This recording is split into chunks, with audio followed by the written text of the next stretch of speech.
Alors, ça fait comment Anne? Donc je m'appelle Anne, je suis juriste à FNE depuis une dizaine d'années à peu près. Je suis basée à Toulouse et je suis pas mal pour FNE les dossiers la moitié sud de la France. Alors moi quand j'ai fait du droit, c'était pas une vocation en soi. Après dès que j'ai compris qu'il y avait une filière entre guillemets de droit de l'environnement, ça m'a vachement plus botté.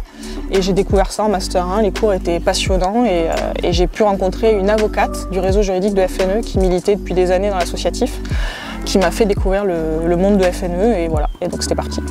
En 2021, FNE, on s'est beaucoup mobilisé aux côtés de Guyane Nature Environnement, notre fédé donc en Guyane, contre des projets parce qu'il y a vraiment une biodiversité exceptionnelle là-bas et que la transition énergétique doit se faire aussi là-bas.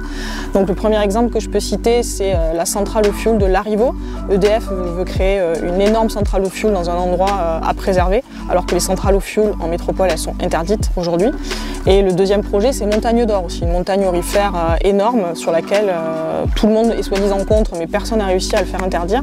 Et FNE, en 2021, on a mis un coup d'arrêt à ce projet qu'on espère peut-être qu'il ne se fera jamais en Guyane.